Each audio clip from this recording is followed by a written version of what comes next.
and a national radio show. That only happened because you put the work in. And we had an issue with one of our cameras, and we could not, audio was working earlier, and all of a sudden, 15 minutes before the show, audio is not working. And so one of the guys started to freak out. I was like, bruh, chill.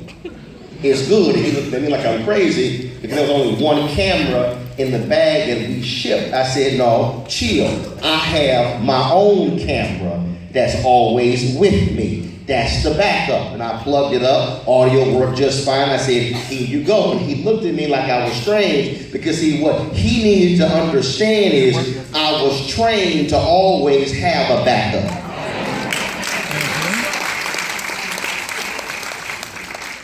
And so it is amazing to me when you'll talk to folks and they say, well, that's what I want to do. But I'm not convinced people really want to put the work in that's necessary to go to the next level.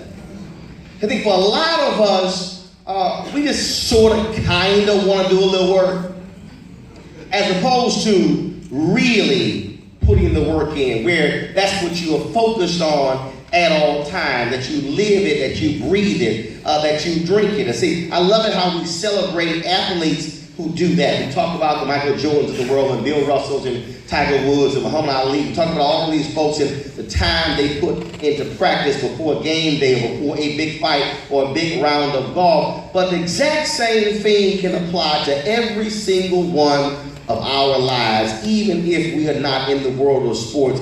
How do you prepare for game day? How do you prepare for game day?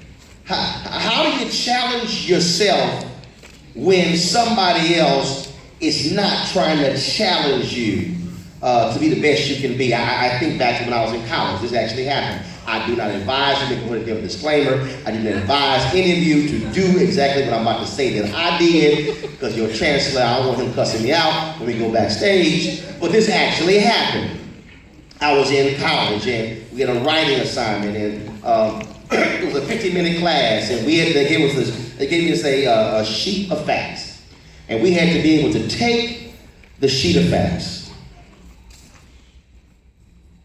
And what happened was we had to take a sheet of facts, then all of a sudden write a story. So I came to class 15 minutes late, and I left 15 minutes early. So a couple days later, I came to class. I got an 84. And my teacher, my professor, had an attitude. Well, I didn't talk to you. Okay. See, if you had applied yourself, you could have gotten more than an 84. I said, I appreciate that, but I really was not concerned about your age. I said, what I need you to understand is I purposely came in late, and I purposely left late. I said, see, when I graduate, I'm going to be in a situation where I'm going to have to learn how to write a story in 20 minutes.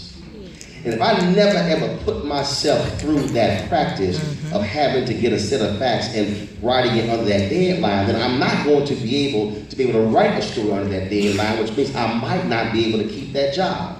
I said, so what I need you to do is explain to me, how did I make an 84? So when I come in class for the next test, 15 minutes late and 15 minutes early, then I would know exactly what it takes for me to go from an 84 to a 90 or even higher, because trust me, I'm going to do this again. And she was angry with me. Her face was turning red. She was really upset. I said, look, I understand. I said, I'm different. I said, the rest of these students, they don't know what the hell they're doing. No, 2/3 of the students in our journalism department did not want to be journalists. They simply transferred in from other programs. They just simply wanted to get a degree from Texas A&M. I made it clear to her, I'm not them. I said, matter of fact, why don't we just do this here? I said, why don't you just teach them?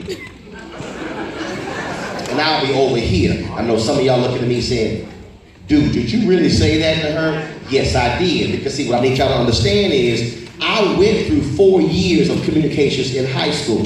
When I got to Texas A&M, I was already at 4 years under my belt. I was a freshman sitting in class, and I was more prepared than seniors who were sitting in the classroom. So my undergrad at Texas A&M really was my master's program, because I had already gone through 4 years of high school. What she didn't understand is I was not trying to be good. I was trying to be great. I was trying even then to be great. And see, I needed her to understand that when you are trying to be great, you put the work in differently than other people. When other people leave early, you stay late. When other people are playing around, you're not playing around. When other folks are taking road trips, you staying back working on your craft, because I understood exactly where I was trying to go. And so I was putting the work in. And see, when you put the work in, other folks around you are clueless about what it is you're trying to accomplish. Your classmates are clueless, professors are clueless, even your parents and your family might be clueless, because they don't quite understand where you are trying to go, because you got to put the work in. And when I look at where we as black folks are in 2017, the challenge has to be to every single one of us, how much work are we really putting in to transform our communities? And see, I'm not talking just our communities, because see, understand, if you say you want to have a great America, you really need great states, which require great cities, which require great neighborhoods, which require great blocks, which require great streets, which means you need to have great homes on that street, which means you need to have at least one home on that street saying, this is how we're now going to live, which means that one person in that house literally has to say, from now on, this is how we are going to live. See, that's really where we are. See, I'm not satisfied on this day. I'm not satisfied on National HIV/AIDS Black Awareness Day. I'm not satisfied with what today is. I'm not satisfied where we are educationally. See, I got a problem walking down that street for Central High School and thinking back to all the hell that 9 black kids went through just to get into a school. I got a problem listening to one of them talking about being body slammed into a locker as one of the federal troops standing there said, I didn't see what happened. See, I got a problem when I juxtapose that with folks who say school not important. See, I got a problem when I look at what black folks really went through to be at this point, and then some of us don't have the same fervor as they did to say, I need to make sure that me and my family are doing the exact same thing. And so, see, I just got a problem when I'm looking at, see, I got a problem when I think of black folks who never made more than $12 and $14 and $15,000 in a year somehow owning their homes, and yet we have seen over the last 8 years, 53% of black wealth wiped out due to the home foreclosure crisis. See, I got a problem when I travel around this country to historically black colleges and universities, and I literally talk to presidents and alumni and students, and I see how many of them acquiesced to power and didn't say jack the last 8 years when HBCUs were being eviscerated with federal funding, but too many of us said we love a black president so much, we're not going to fight for our own. See, I got a problem with that. See, I didn't expect many of y'all to clap on that one, because see, anytime you say anything, oh no, don't you dare talk about President Barack Obama, who, let me be perfectly clear, I support the president, but let me separate two things. There's the first, and then there's the 44th. I can appreciate and love the first, but I'm a demander of the 44th, but I demand of the 43rd, the 42nd, the 41st, and the 40th.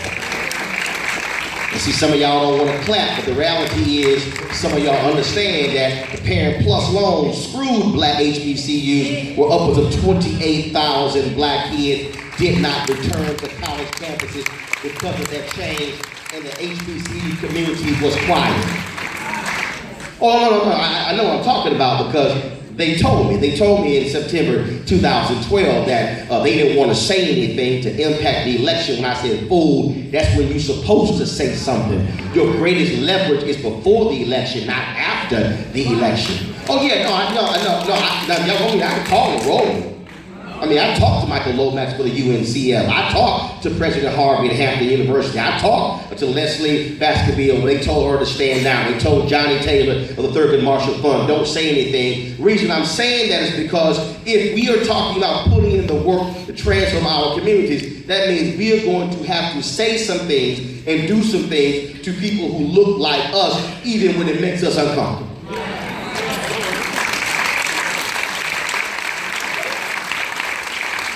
When I talk about putting in the work, I see what's happening right now where you have Donald Trump sitting in the Oval Office and some folks are like, well, and I heard it, because trust me, I interview people around the country. When I heard young black folks say, well, ain't no real difference between Donald Trump and Hillary Clinton, they ain't saying that today.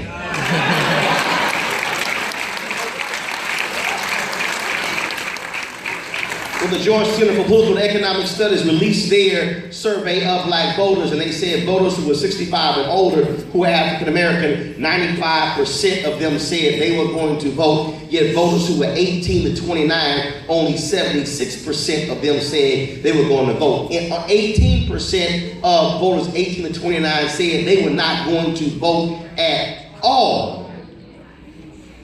But when I hear folks whine today, when I hear folks complain today, I then go, what were you saying about 5 months ago? See, I loved it when I heard folks say, and I know somebody saying, oh, they go dog the millennials. No, I'm stating fact. When somebody saying, well, you know, when it comes to, it's like, well, look, we got through slavery. No, you didn't get through slavery. Our ancestors got through slavery. You didn't get through slavery. I didn't get through slavery. I'm like, hell, if some folks didn't have their apps, I don't know what they would do if you were having to deal with that. I'm laying all of that out for you because many of us somehow have this misguided idea that really all is well. You heard me say earlier, 53% of black wealth wiped out because of the housing foreclosure crisis. 2014, March 14th, I'm traveling to Raleigh, North Carolina, a Radio 1 event, and I get to the hotel, and the front page of the Wall Street Journal says, $23.09 billion in small business loans were handed out in 2013. And black folks only got $385 million. Out of $23.09 billion, we got less than 2%. Last year, President Bush, 2008, we got 8.2%. You go inside the store, you see because of the home foreclosure prices, that no home, no loan, no business. See, for African Americans, that's likely our largest collateral. When you look at the fact that 2008, we had 1.9 million black-owned businesses in America. Today, we have 2.6 million black-owned businesses. That's nothing to clap about, because the problem is the average revenue of those black-owned businesses went from $100,000 down to $78,000. Of the 2.6 million black-owned businesses in America, 2.5 million have one employee. So out of the 2.6 million black-owned businesses in America, only 100,000 have more than one employee. And so when you begin to see that, and then when you begin to see the average wealth gap, when you see for whites in America, it's $110,000 per the Brandeis study, where African Americans is $5,000. When you look at the Pew study over the last 7 years, that whites lost 24% of their wealth in the last 8 years. Hispanics lost about 40%. Black folks lost 64%. See, when you see those numbers, you begin to realize that when we project in the future, literally the next generation will be worse off than this generation. That should be of concern to anybody who's black. Because as America is changing demographically, understand that we are positioned to be poor. Waiting for Superman broke that thing down, that laid it out, that of the jobs available in about 2030, that 75% of Americans, largely black and brown, will not have the skill set to do those jobs. That, folks, is reality. Now, why am I laying all that out to you? Because there actually is work to do. See, when we begin to see, raise your hand right now and just be real honest. If you're a student and you know right now that you have a classmate, you have a dorm mate, you have a fraternity brother, sorority sister, you know somebody right now who is on the verge of flunking out of this school. Raise your hand. Just be honest. Okay? So here's my question. Folks raise their hand. How many of you have said, I'm going to do all I can to ensure you don't go home? Now y'all know it. Not that many hands went up. See, I'm saying that for a reason. You know somebody on the verge of not coming back.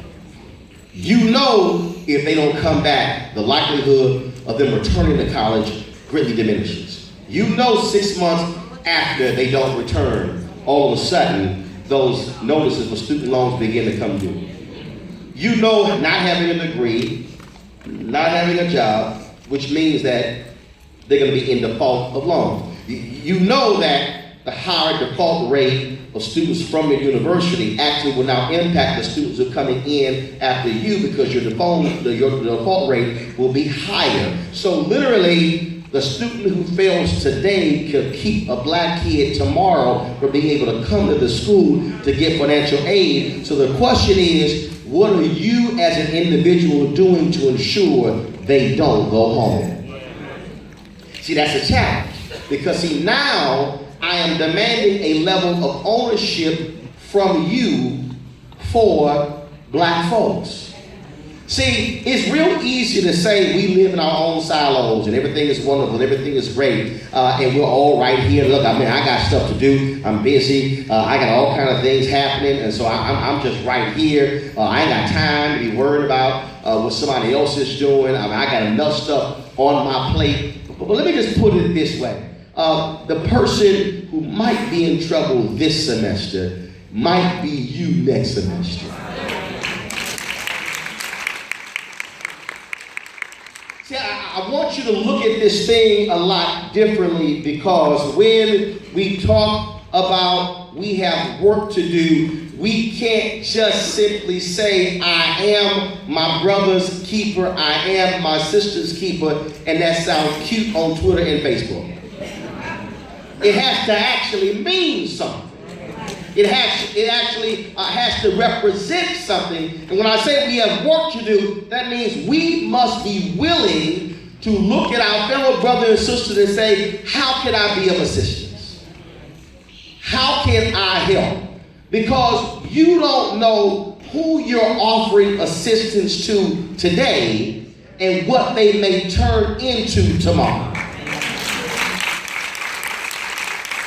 The person you help today could very well be one of your greatest graduates. The person you help today could somehow be on the road, potentially being a significant donor to the university. Just imagine how many people we know, how many folks you know in your life who could have been greats had somebody been willing to say, bruh, I got your back. Sister, I got your back. And see, you don't have to be in a sorority to have a sisterhood. You don't have to be in a fraternity to have a brotherhood. The reality is, being at this university, you have a brotherhood and a sisterhood that exists because you are part of a university family.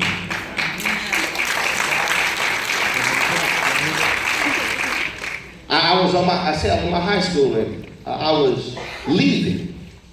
And this sister was coming into school, and she had this tattered Texas A&M shirt on. And I said, how you doing? I said, you like Texas A&M? She said, yes. And I said, you want to go Texas A&M one day? She said, yes. She about to walk up. I said, where you going? She's like, well, I'm going in. I said, are you going to ask why I'm asking you? And she just looked at me like I was crazy. I said, baby, I'm a graduate of this high school. I'm a graduate of the university you have on your shirt. I said, I have the capacity to call the president of the university directly. You might want to get my name. Now, I could have easily let the sister walk off. And I asked, I said, what grade are you in? She said 9. And so I took the time to explain to her why I was telling her she should have asked a few more questions.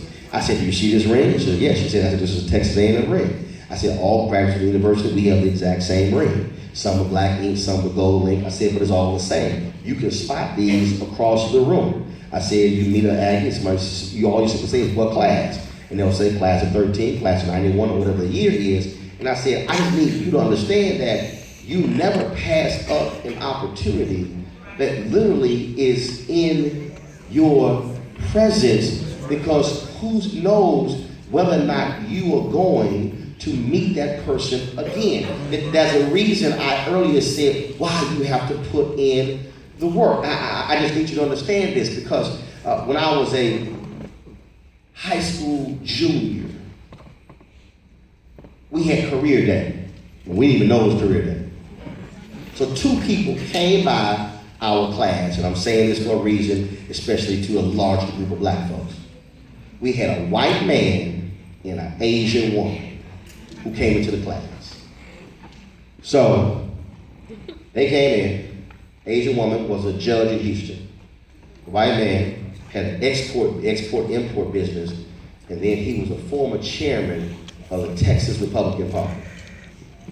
That's just some of y'all like, ooh, okay. No, you gonna see in a minute why you wrong. So we're sitting in the class, about 30 plus students, and they finished their presentation, and our teacher, Coach Mumford, said, any questions? Nobody had a question. I'm looking around the class, I was like, all right, I got some questions. So I started hitting them with questions. I started hitting him specifically with questions. This is 1985. Ronald Reagan is president of the United States. So I started hitting him about different things Reagan was doing, public policy in Washington, D.C. And I know he was thinking, I don't know who the hell is this black kid asking me all these questions. And these ain't no simple questions he asking me. So y'all gotta understand, my dad watched 5 hours of news a day. My dad read 2 newspapers a day. My dad never went to college. But my dad was informed. And see, when you see what mama does and what daddy does, whether it's positive or negative, you typically pattern what mama or daddy does. Daddy read, daddy watched news, so did I. So then, which means that I was prepared to and informed to ask him a series of questions that were legitimate questions. And so then, class was over, my teacher asked, he said, Roland, why don't you walk them to the next class? And I did. So along the way, I'm talking with him and everything along those lines, and we ended up having a conversation. Late that night, he ended up calling my family's house and saying, hey, you guys did a hell of a job raising your son. He was asking me a bunch of damn questions. This is 1985. So, flash forward 4 years. We're Texas A&M. We are trying to go to the National Association of Black Journalists Convention in New York City. We broke his head. We ain't got no money. No money. So we start writing letters to 30 foundations in Texas, 30 foundations. We get 29 rejection letters. 29.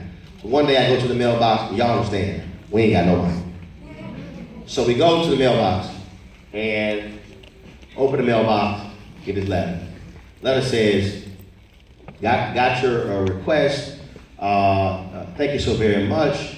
So great to see you are still doing wonderful things. Enclosed is a $1,000 check that our hope can help you and the fellow students from Texas A&M attend this convention. And it was signed George Strait. Now, George Strait was the white guy who came to my class in 1985, who was over his family's foundation, the Strait Foundation. Now let me help you out. we were able to go to the convention. That paid by hotel rooms. A journalist student asked me earlier about NABJ. Nearly every job that I've had in my career, except for maybe 2, has been the result of all of the people I met beginning with that convention in 1989. Had we not attended that convention, I would not have been on the board of directors of NABJ.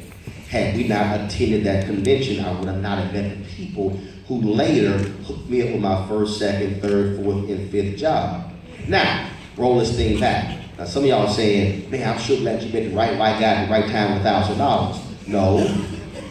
Had I not been well read, I could not have asked him questions. Had I not been able to ask him questions, I would not have been able to impress him with my knowledge. Had I not been able to impress him with my knowledge, he would not have remembered who I was. And had he not remembered who I was, he would not have sent the $1,000 check.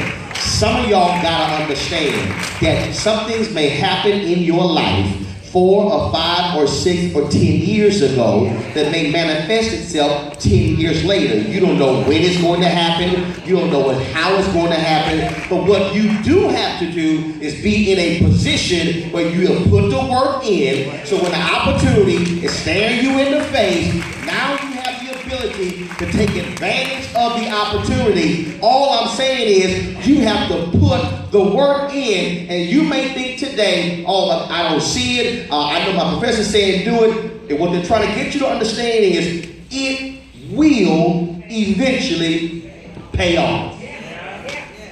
And you might say, well, okay, that's a nice story, but I guarantee you, if you talk to any person in this room who has had any level of success, I can guarantee you they will have a similar story of meeting somebody or being in the right place, wearing the right thing, asking the right questions, never allowing somebody to come through your university and they said, no, I took advantage of the opportunity. Understand, for me, in my entire career, I didn't go anywhere where if I went to a place and I wanted to meet somebody, I didn't care what level of security they had. I didn't care if they had Secret Service. I didn't care if they had private security. I'm getting to that person. That person is going to look me in the eye. I'm going to give them my card. I don't care what it takes. Now, some of y'all are laughing. What I'm trying to get you to understand is, as a journalist, you got to figure your way how to get into certain doors that are closed. And I said, I will not allow anything to impede my progress. That's where all of us have to be. That's where we have to be as individuals and as a collective. Where we stand as a community of African Americans is now based on what you do today. Because see, the mistake that we make during these Black History Month events, we love talking about what somebody did 20, 30, 40 years ago. But I need everybody in this room, especially those who are students, to think about it this way. What will they say at this program 30 years from now? What will they say about you? Or will you not even come up because you didn't do jack? So you gotta ask yourself a question. In 30 years, will they still be talking about the Little Rock 9 and the 90th anniversary? In 30 years, will they be talking about Fannie Lou Hamer, Septima Clark, Constance Baker Motley, Ella Baker, Ralph Abernathy, Fred Shuttlesworth, Andrew Young? Will they be talking about them? Or will they be saying, thank God there was a new generation of Black folks who made a commitment in 2017 to be leaders in their own right and change their community for good? Will they say about white students at this university, Will they be 21st century James Reed? Will they be 21st century Viola Uzos? Will they be individuals or people of conscience who also are difference makers? See, now all of a sudden, now I've gotten into legacy. Now all of a sudden, I'm challenging you in a unique way. Now I'm trying to get you to understand, what will they say about you in 2047? I know some of y'all are saying, well, I don't really want to think that far because that's not important. See, I disagree. Because see, had I not thought about 30 years later, when I was at Jack Yates High School in 1984, I would not have been able to broadcast my show on Monday. Had I not prepared myself then, for now, what took place on Monday would have never likely happened. See, I know you might be saying, well, that's great, but that's just you. No, what you are literally willing to think about today and project in the future can actually happen if you are willing to put the work in. Every decision you make from this point forward can have life-changing ramifications. Every decision. Now, I said every decision. There's a decision you can make tonight that might determine whether you go right or left. There's a decision you